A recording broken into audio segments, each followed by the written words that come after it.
Okay guys, so this is formally the beginning. I know we met 2 weeks ago and it was a introductory session and we got to meet many of the dignitaries at the university. But this is the start then of our formal seminar series for the year. The plan is to have 10 sessions like this, at least 10 sessions. And I'm very happy to welcome Rashiq Fataar of Future Cape Town for the first session. So let me introduce Rashiq. We've already spent a lot of time, so I don't want to take too long of his time. Rashiq and I met actually virtually also when we both shared a passion for the when was the planned Olympic Games, 2004 in Cape Town. And I've known him since. I've followed what he does in Cape Town. It's incredible stuff. He's really has a passion for Cape Town and for the city of the future, which we are obviously interested in. He started Future Cape Town, bringing together people of, again, many backgrounds, thinking about the future of Cape Town. He's now started Young Urbanists, which is a group trying to encourage debate and discussions on urbanism, and specifically related to Cape Town. From Future Cape Town, many other things have followed. There's a Future Lagos, there's a Future London, there's a Future Gold Coast. What was it? West Coast. Gold Coast. Gold Coast. That's going to be up soon. So he's done incredible things, and I'm really excited to look forward to. I've kind of scanned through his slides already, so I kind of know what's coming, and it's really exciting. So it's a nice, it's a fantastic really opportunity for me to welcome him here to introduce really the city of the future, a city that we all know very well, Cape Town, and specifically for if the Leuven students look at this afterwards. I think it will provide a nice context to see also what the challenges are that we as South Africans face in our cities. Rashiq, over to you. Thank you. I'm looking at my notes now and I realize I have a lot to cover. I've been given 45 minutes. I don't know if we have time, but can we quickly go around the table and just name, first name, and what you're studying or interested in? I'm Oliver and I study accounting. I'm Christoph and I'm doing biochemistry. Luca, engineering. I'm Marley and I'm going to do fine arts. Janina and I'm doing physiology. Renee, sociology. Sorry, the outcast. Diamond, I'm doing masters in theology. Brian and I'm doing engineering. I'm Toy and I'm also doing theology. Seriously? Studying City of the Future and on the Council of South Leadership Institute. Johan, I'm doing animal science. I'm Ilse, I'm doing education. I'm Makoma, I'm doing political science. I'm Weesie, also education. I'm Rebecca and I'm doing sociology. I'm Elaine and I'm doing economics. Great. Thank you very much. So, as I said, we have lots to get through. You don't need to make notes. Every slide will have a link to further reading, which I'll send to everyone, so you'll get an A4. I prefer if you just sort of engage with me rather than sort of try to write everything down. We're going to explore the city of the future in a few dimensions. So this presentation isn't for me to tell you what I think the future city will look like or which buildings are going up. It's to facilitate co-thinking. So together we can think about what the future city is and how people are currently thinking about the future of cities. And this process of thinking about future cities is not new or unique. It's been going on for many decades by architects, by sociologists, by people in different sectors. I'm really happy that people here are from those diverse sectors so that we can have open thinking. It's also an active presentation, so there will be questions. So it becomes really awkward if there's awkward silence. Nobody wants to give input, so I'm hoping that this is sort of a more lively conversation. The 3 dimensions we'll be looking at, which is, they aren't fixed, but it's time, power, and space. And that just gives us a bit of a framework, so when you're looking back on a particular slide or topic, you can say that either fits in with time, or power, or space. So it's not just about the urban design of parks and buildings and transport. It's not just about government and power and control. It's not just about the future, 2050, 2040, and so forth. So images like these are certainly not new. There have been depictions which have shaped my thoughts and people's thoughts about cities from as early as the 1940s, sort of post-World War. We must reinvent how people live, we must rebuild cities, we must house people. And architects back then have done an amazing amount of work, and planners, to produce these visuals, which I think some of you might have seen in some futuristic movie or animation. The UK has a really cool report if you want to get stuck into architects who have looked at the future of cities. So it's a visual history of the future of cities going back in time. That's from their Foresight division, and you'll get that link as well. So it's not new, it's been going on for a while. So how do we refresh this thinking? Before we get into the more sort of important slides, there are two things I'm going to go through. If you're really passionate about the future of cities, in Orléans in France, there's an exhibition called City as a Vision, which has two parts. It's a retrospective part looking at how architects, designers, planners in the past have looked at the future of cities, so coming from the war. People like Michel Ragon, Jona Friedman, who were sort of the first futurologists looking at cities.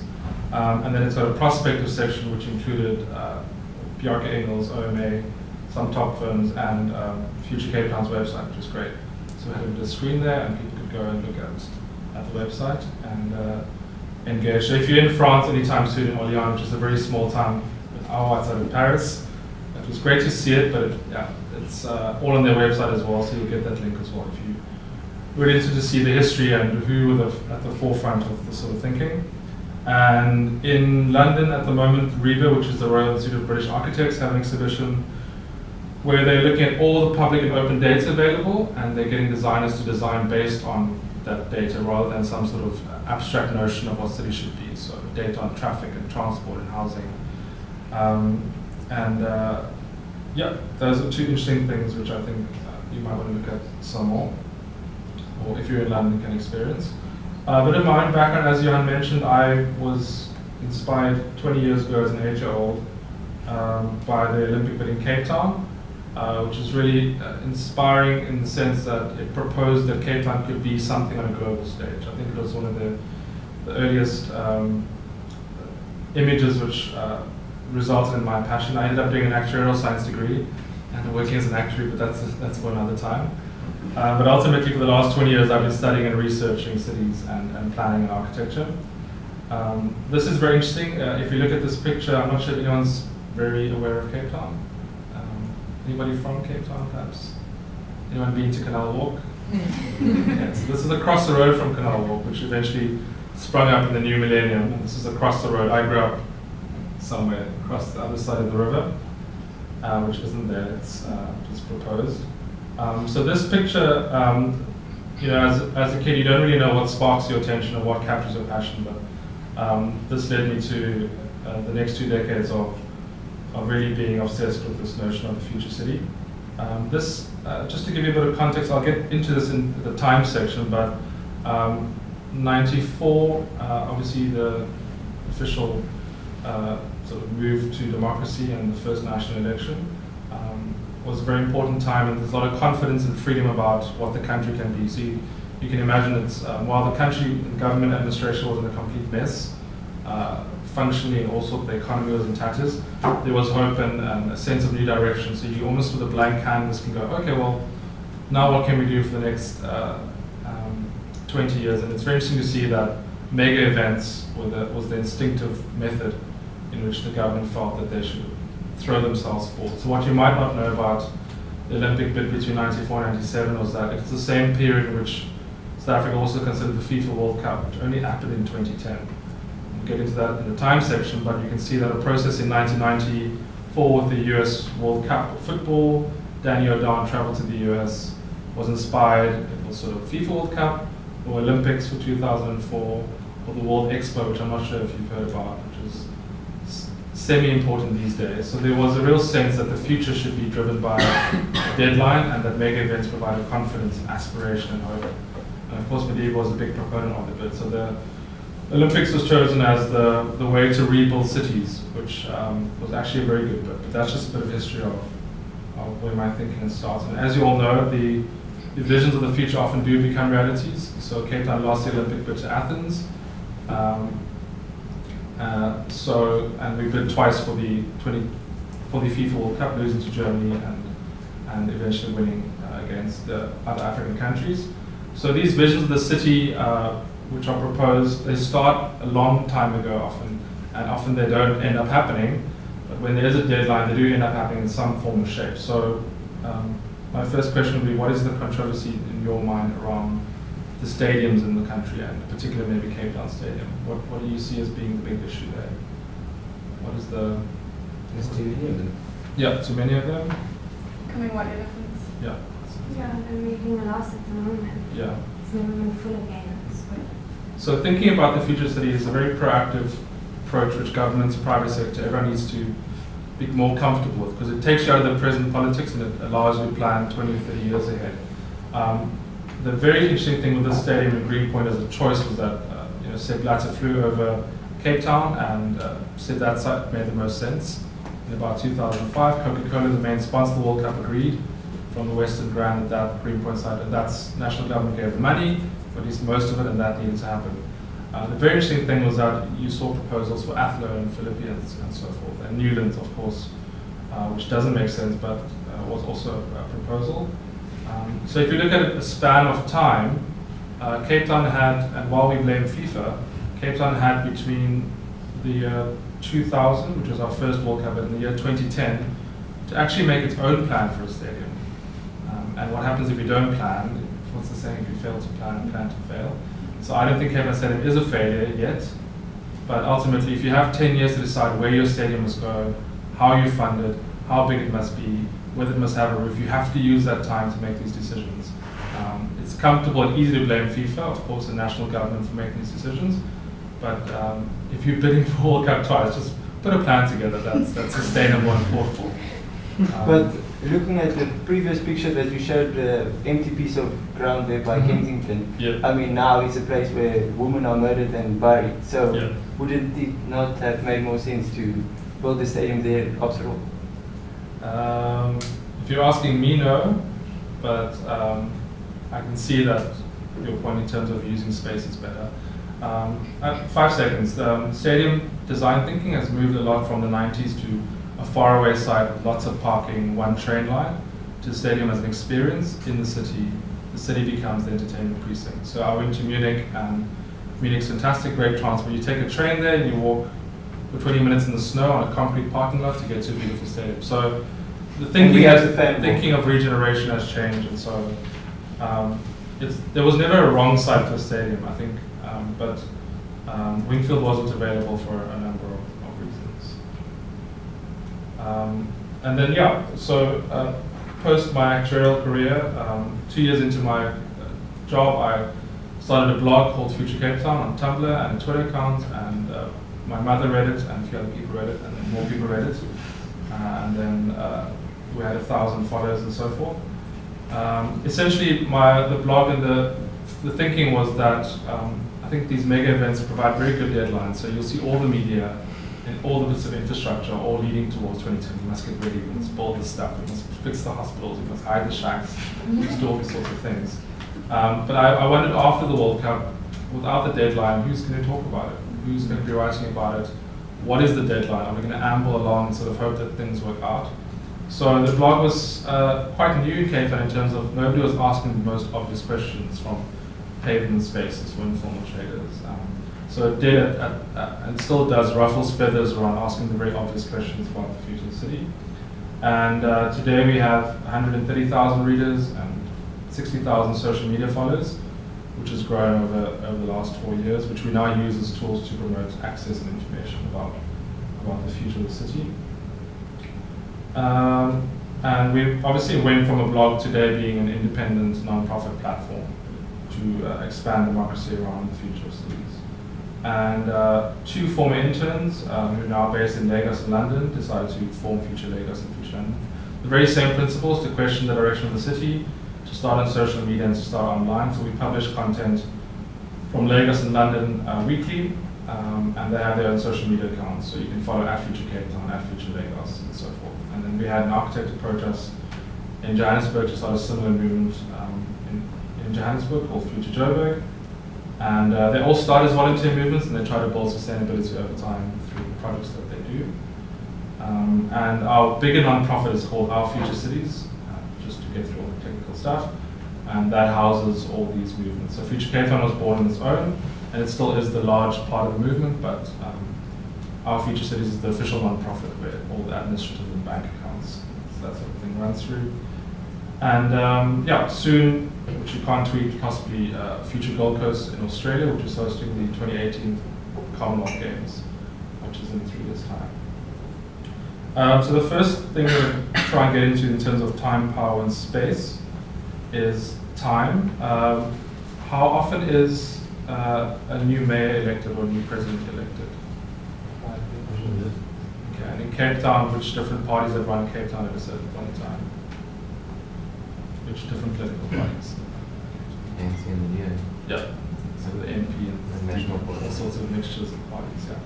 So in terms of time, it's very difficult within a political sphere to get consensus to drive long-term visions, to drive long-term thinking about the city, because you, for example, if any of you were the mayor, you're coming into the civic centre, and you, most of the organisation of local government's been there for 50 years, so the company doesn't change. Now you have a new mayoral committee members, and you're the mayor, and you try to do things, but you only have 5 years, and so all your thinking is 5-year thinking. Yes, you'd love things to be better in the long term, but you just have to build the most houses that you can with the money. You have to just do the most of the funding that you have.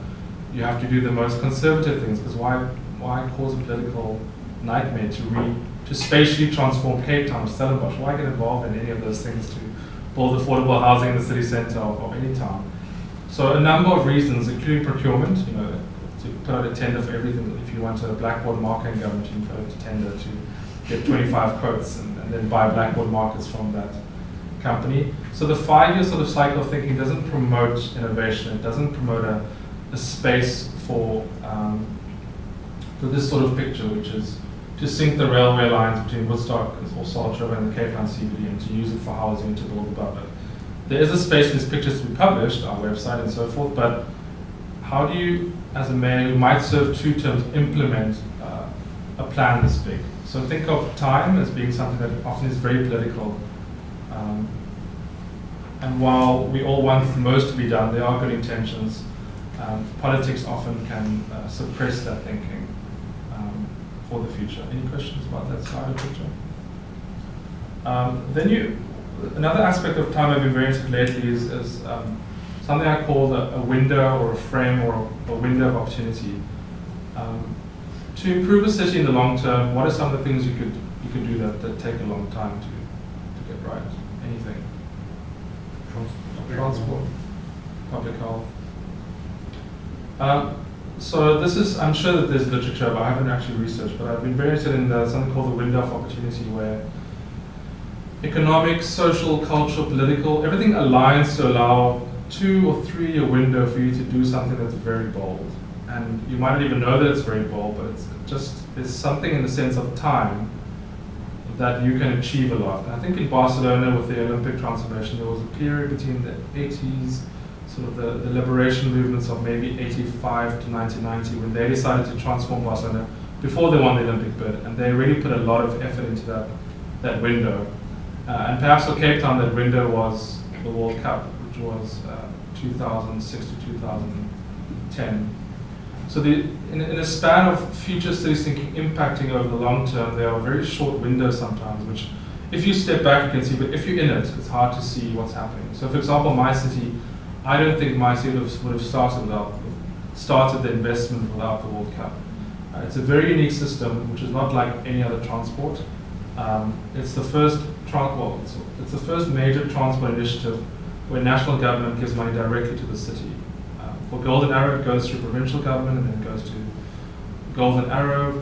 For trains, it goes to Praso, who builds stations, and then Metro Rail gets money from someone else. So there was a window of opportunity that my city could start with the deadline of the World Cup. And if Cape Town didn't just build that stadium route from the Civic and didn't just start that West Coast route, I don't think it would have started. If you look at some of the earlier bus rapid transit systems, again, early '94, government commissioned a study to Bogota and Colombia and those cities where BRT started, the dedicated lanes and buses and stations. So these things all start very early. And so when you look at time, always look at these windows which present themselves. And often they're not mega events. There might be the right political party combined with the right mood in the country, combined with the right cultural feeling, or I always say that mega events get decided nationally. So the Winter Olympic Games in Russia wasn't decided by Sochi who bid, it was decided by Vladimir Putin to bid. If you look at the years 2010 to 2020, which countries hosted the mega events? BRICS: Brazil, Russia, India, China, South Africa.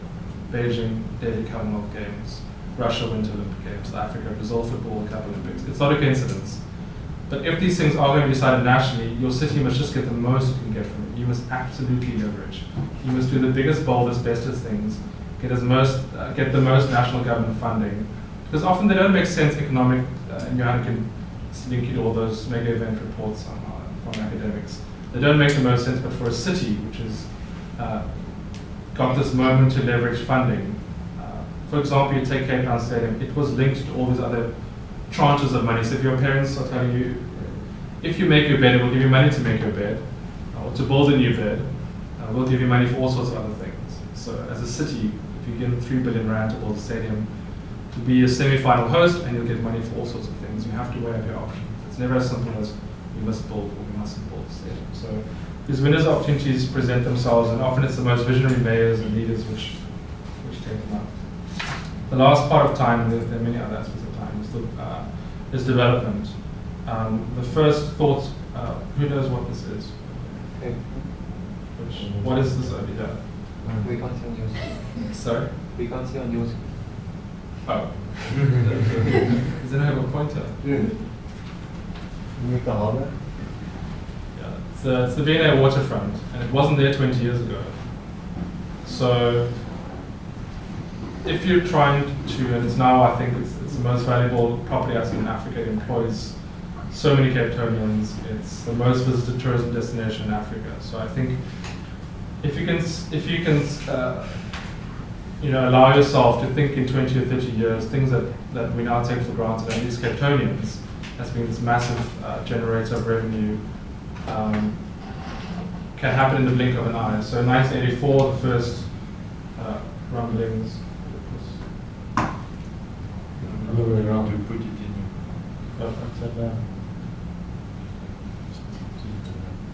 You just need a pointer. You just have. Oh, just a pointer. So this part here was a working harbour, and still is a working harbour, but it wasn't there. In 84, the Mayor of Cape Town formed a steering committee. In 88, the national government approved the plans. In 1990, the city of Cape Town approved the plans, but ultimately the more at the V&A, which I'm sure some of you have been to, was only completed in 1992. So in terms of development leaps, when you think of time in terms of 20 or 30 years, things that are so successful today, and perhaps Canal Walk is successful in a different way. It's only been there 15 years now. Can happen before your eyes. So what can happen today in maybe Kalicha and Mitchell's Bay, which are largely underprivileged areas of Cape Town, which actually face onto the water. They're actually next to the ocean, which people don't see. So how do you think 20 or 30 years ahead about different parts of the city? So that's a bit of time. There's lots more stuff in time, but we don't have the most time. Then we come to the section on power. And power is all about who controls cities. Often it's not government, it's the private sector developers who control the design of the city.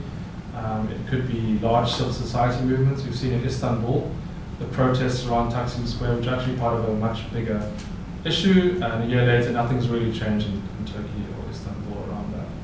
Even with really vibrant civic society movements. I had a friend tell me the other day that if Nkandla was built in Turkey or Netherlands, people would be in their millions in the streets. So what about South Africa has resulted in that not happening. I don't know who know, but there are so many sectors and disciplines in this room. What is the difference between provincial government and local government and national government? Who runs which departments? Who's in control of what? Anybody know? Anybody studying anything to do with public administration? No? So provincial government, for example, in South Africa's different spheres of government would run health and security, and would build housing, unless the city becomes good at building housing, security, and sort of bigger spatial things. Your cities have things like electricity and parks and libraries, so they have different powers. Cities don't control transport, so my city is a very unique situation where the national government could facilitate that. So cities around the world are generating, I think Cape Town, Joburg, Durban generates, I think, 2/3 of our GDP. And cities are asking the questions, if they are generating all this GDP, why can't they control more things? Isn't it more effective for the trains that run in Cape Town to be run by Cape Town rather than to be run by some operating entity which another government department gets money to? So around the world, power is being reconsidered, moving from national to provincial to city governments, and cities are becoming more powerful. City economies are becoming more powerful. So at some point, city economies will become more powerful than national economies. The World Cup, for example, our city brands were the most outstanding thing to people in terms of, Joburg, Cape Town, Durban, actually cities, not just South Africa as a whole. And this just shows you where MasterCard have said where the high growth and medium growth potential are. And it is in cities, and it's not really down here, but it is Accra, Luanda, Lusaka. And in South Africa, a bit of context about one example about how power works.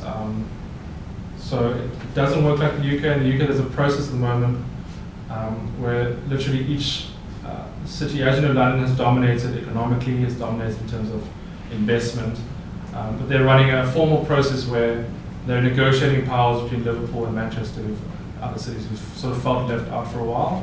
In South Africa, it doesn't happen in a formal process, it happens sort of in silos. So in transport, for example, powers it's called devolution of powers, they get moved down. So in transport, government wants cities to be running trains in the next 10 or 15 years. They want them to run the transport systems. And that's very different from housing, where if a local government like the city achieves a certain level of rating, they can then build houses. I think the city of Cape Town only allowed to start building houses 5-6 years ago. They got the go-ahead from provincial government to be capable of delivering houses and be responsible for the quality. So if you're throwing stones, just make sure you're throwing stones at the right building, the right government building. And then in New York, for example, and in Cape Town, I mean, I'm here in Stellenbosch today, where are the boundaries of these cities? Shouldn't there be a larger region or a larger corporation? And maybe in 50 years' time, Cape Town and Stellenbosch will just be one thing, and there'll be one government or one coordinating entity which runs the region. And the same for New York, which I'm not sure if any of you have been to New York, but suddenly it's New Jersey. It's across the river. It's a different state. You can actually travel to 3 or 4 states by moving around New York. So the way in which power is moved towards cities will be happening very quickly. It happens very differently in different places. So in India, for example, apparently under a third of people live in urban areas, but well under a third of the parliamentarians actually live in urban areas. The same in Turkey, the mindset politically is dominated by rural, and in South Africa. You'll see a lot of talk in the president's speech about rural development and very little about urban development, even though South Africa, I think, is 65% urban already. Yes? Just to comment on what you said about the local government want to have more power, because I heard on the news today that Durban's going to bid for the Commonwealth Games, and their bid budget is 98 million, but local government is contributing 80 million of that. Yeah. But obviously all of the facilities that will bring, if we win the bid, is then controlled by provincial government. So it's quite a backwards system, because local government is kind of funding to win the proposal, and then provincial government will reap the long-term benefit, or will control the long-term benefit. Yeah, that's also a very long discussion. In short, any major event bid is always a national thing. Yeah. Nobody's going to, Durban's bid either way will cost 60-70 billion rand. It's just the building of facilities. The cities obviously often the one who run the campaign to win the bid, like the fluffy marketing stuff and the bid books and so forth. But national government will have to pay for everything. There's no money in a provincial or whatever. So you'll see that the Commonwealth Games and Olympic movements, while they choose cities, national governments have to guarantee all costs of the whole thing, of both the team that runs the event, the organizing committee, and both the building. And I think this is where the question around the kinds of guarantees FIFA got in terms of everything from hospitals to courts to areas around stadiums. It's where is that middle ground between what the Olympics and FIFA can say about cities, that sort of thing. This is a very good document. I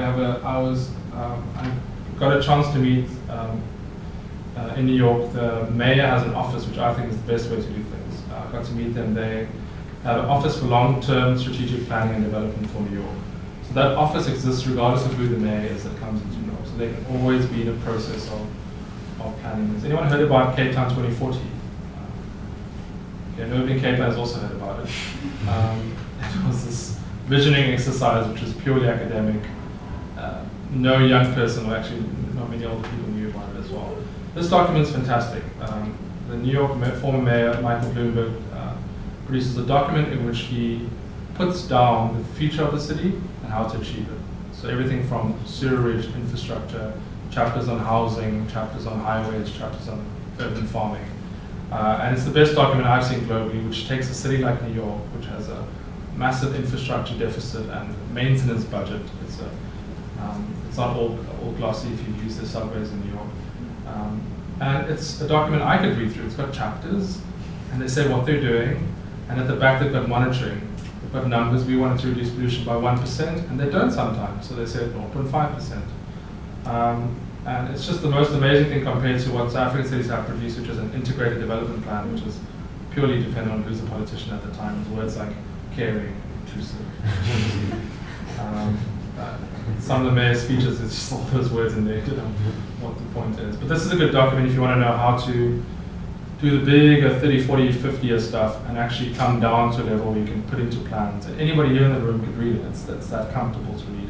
And if you want to go into in-depth sections, you can obviously read more. But it merges technical delivery, vision, futures thinking. And it's a new document is written every 4 or 5 years. And an update is published every year. So every single year there'll be new figures in this document. And they've got an entire office and team doing that. Which then anyone who's coming with a development, coming with something, can just read the document.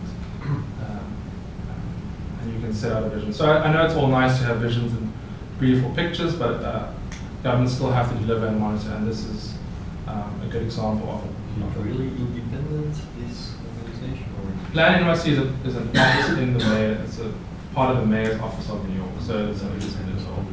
But it merges vision and delivery. Michael Bloomberg ran as an independent, I think his 3rd or 4th term.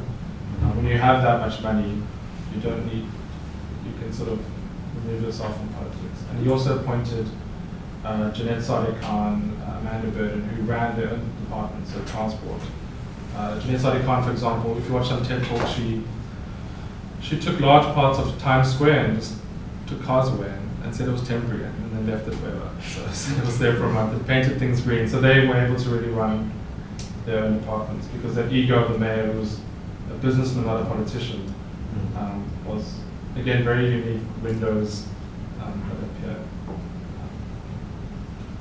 And then cities are often negotiated.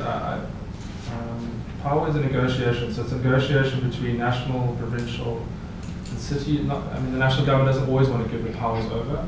And if they want to give the powers over, for example, for rail, the city will have to pay for everything.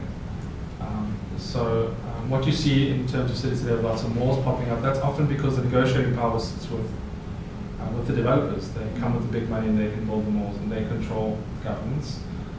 So how do you include citizens in this whole process? And the reason our cities are in the state they are is because the citizen hasn't been at the negotiating table at all.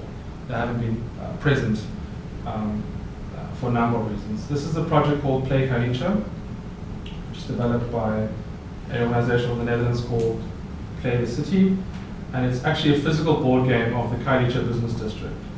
And through a series of workshops, the community, business, the government, I keep pointing to my screen.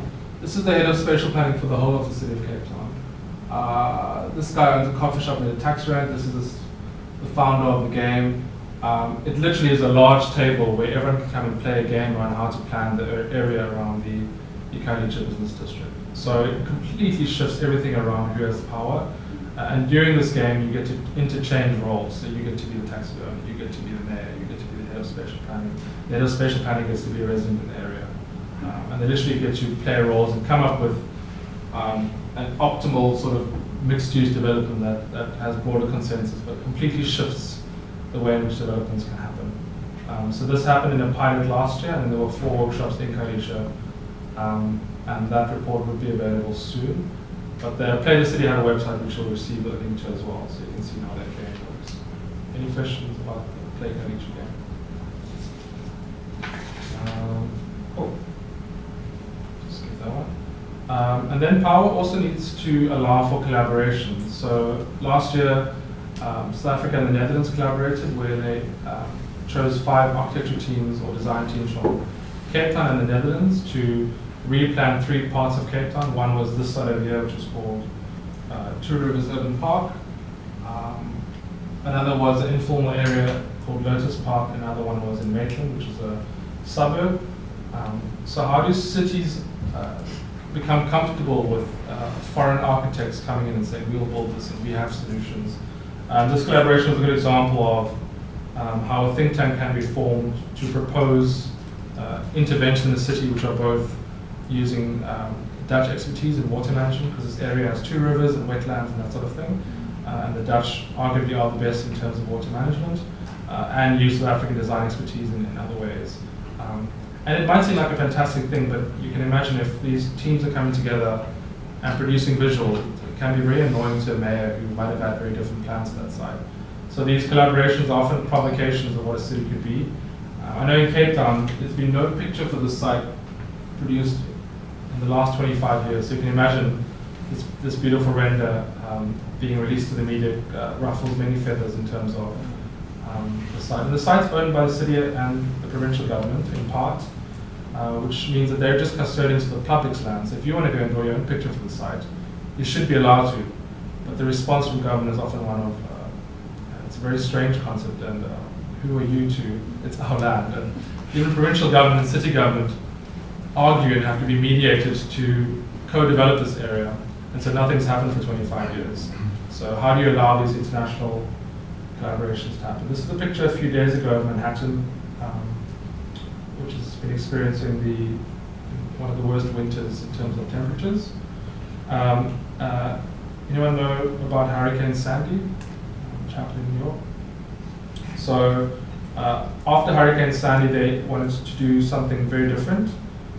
So again, they chose a collaborative approach, where they opened up the challenge of how to deal with future flooding and future storms in New York to teams from around the world.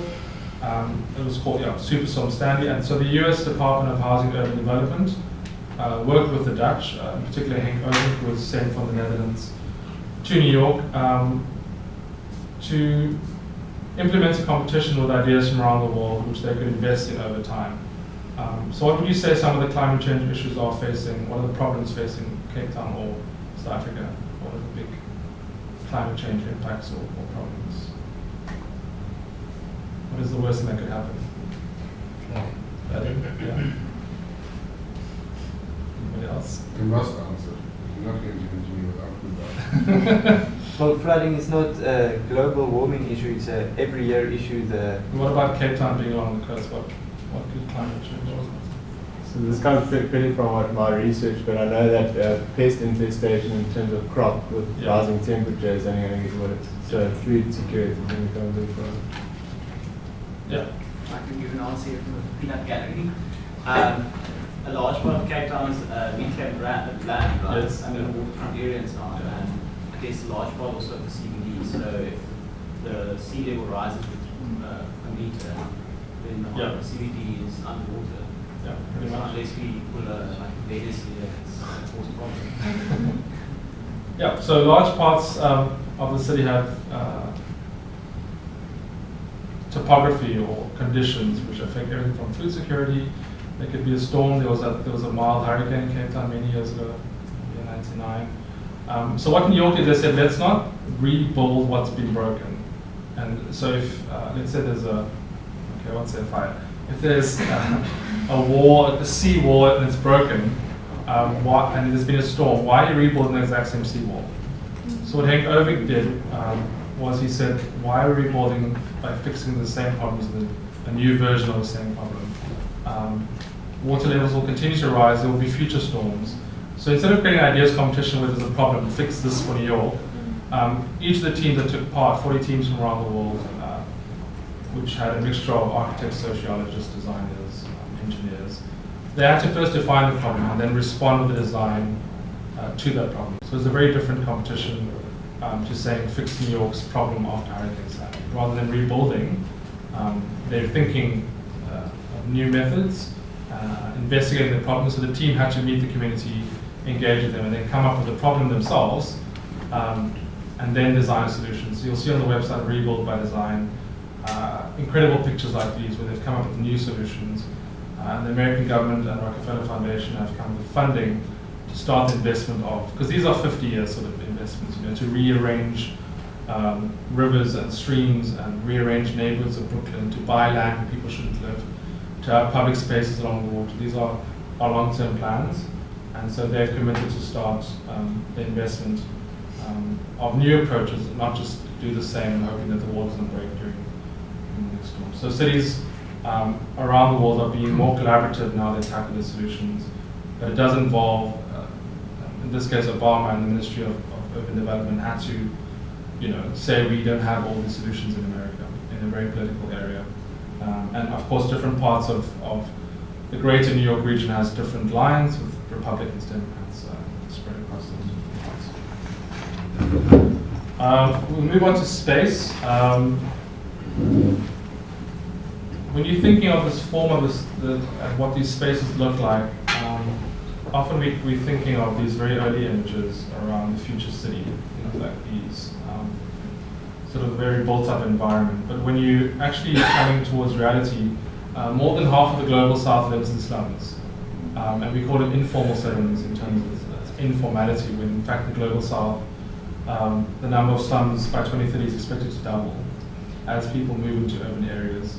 By 2050, more than 900 million people will have moved into cities in Africa from rural areas. So where will they live? Who will accommodate them? In South Africa, obviously, the problem of informality is described as eradicating it. We must just remove it and build houses for people. Even with the best estimates of cities building as many houses as they could with the money they have, urbanization and the lack of resources will mean that success won't mean no informal settlements. It will continue to exist.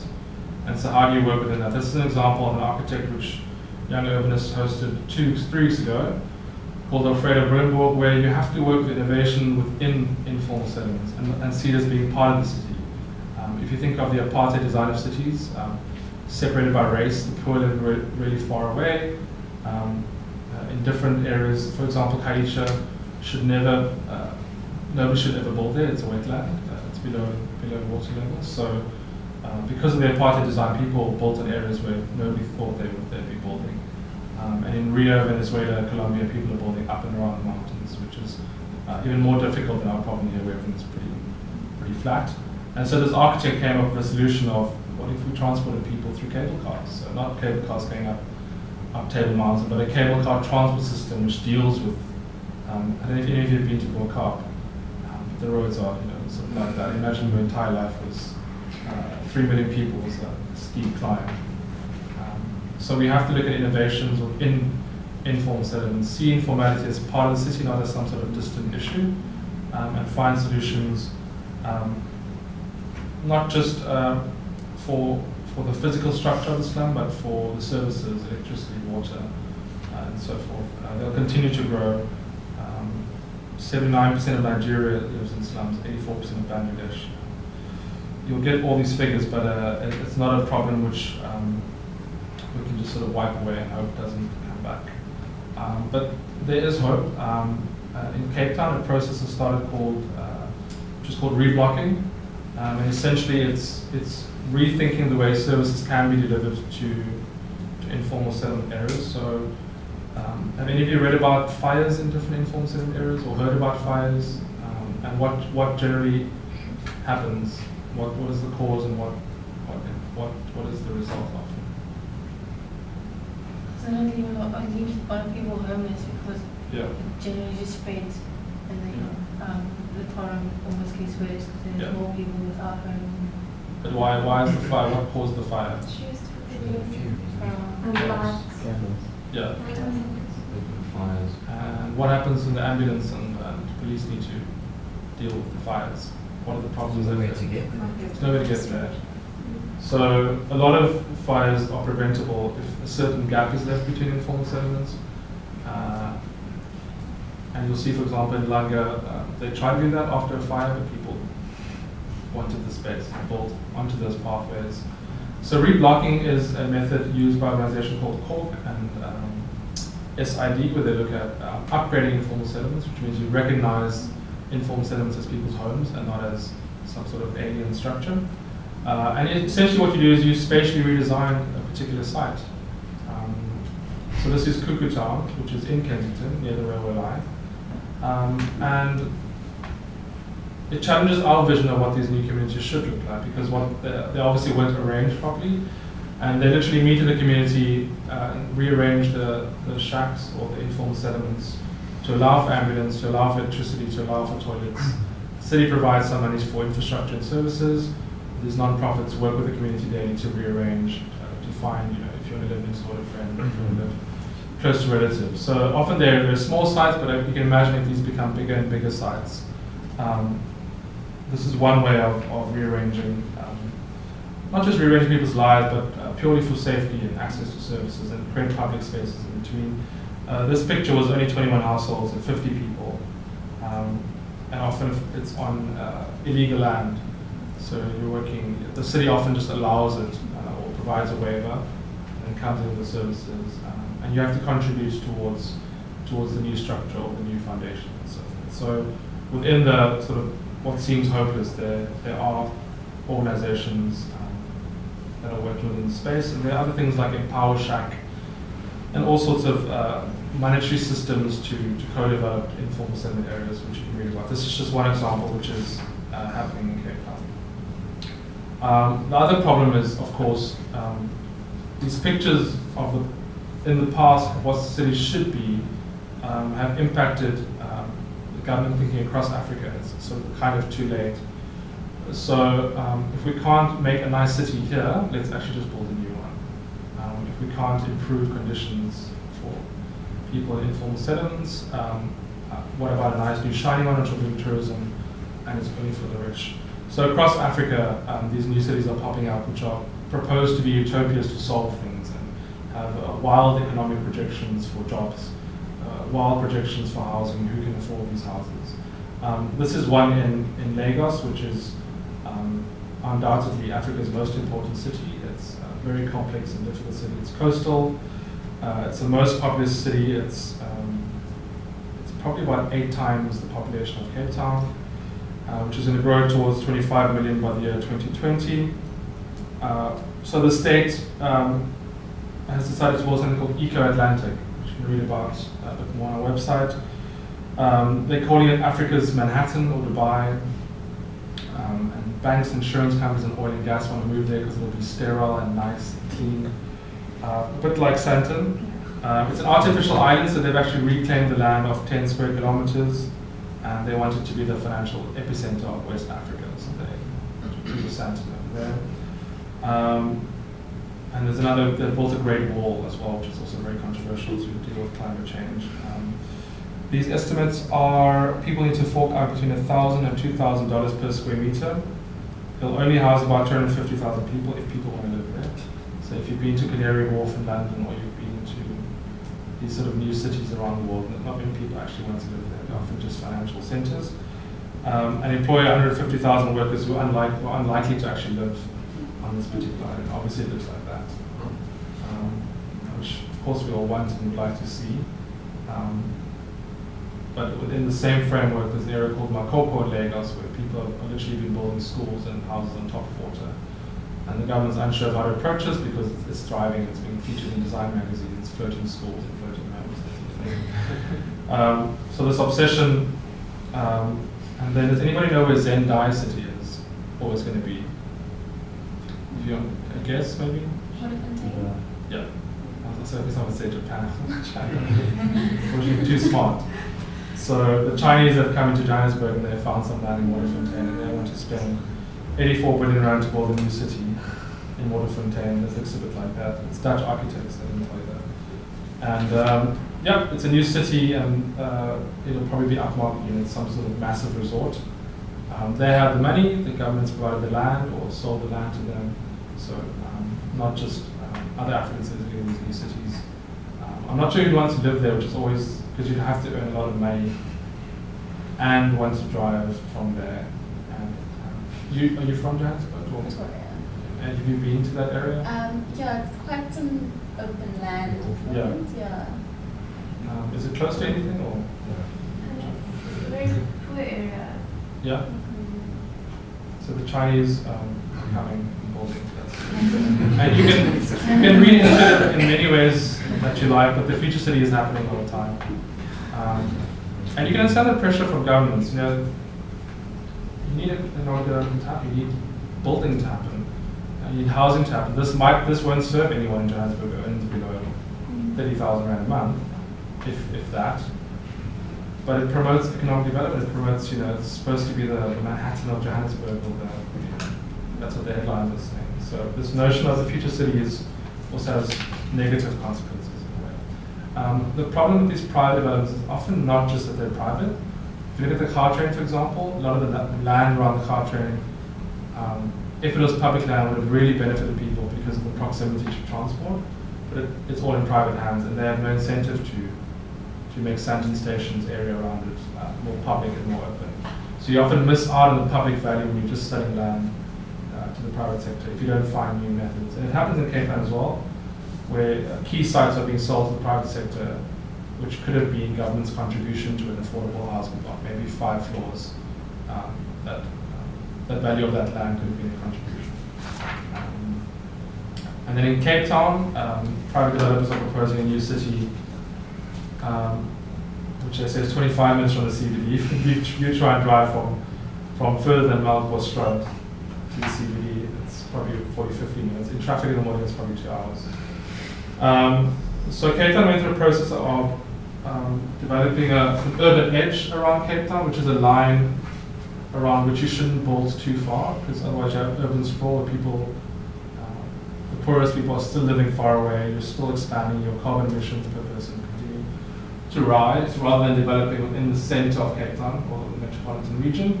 So Cape Town took 5 years to develop the spatial development framework, and the first developer that came with a proposal to build outside of this line, council approved after 5 years of this really good policy. So yeah, so then the line goes right through this development over here, and the council approved the line to move outwards, which just creates more incentive for more investors to build further away. Again, with wealth economic projections, it's something like a quarter of the homes for people who earn 12,000 rand a month.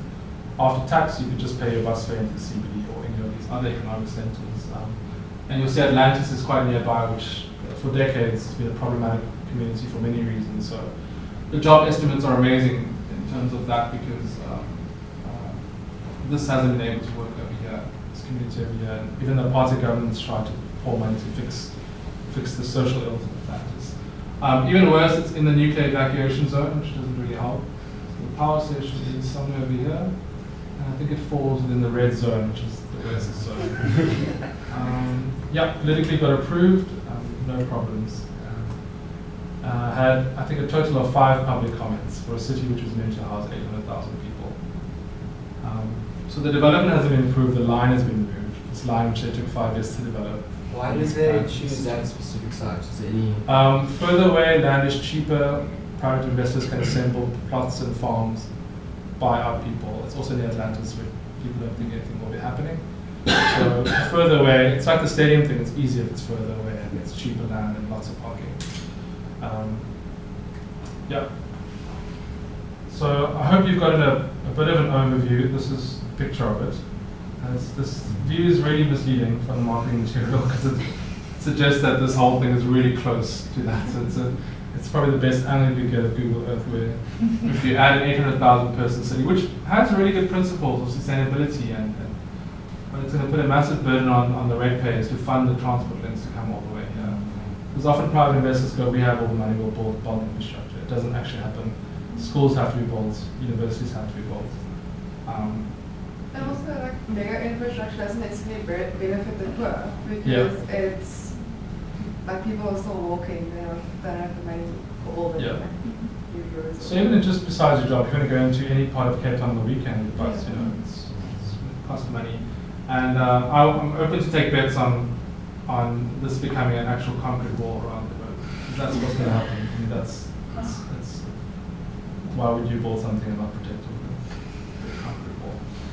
So hopefully I've given you an overview of the future of cities through time, power, and space.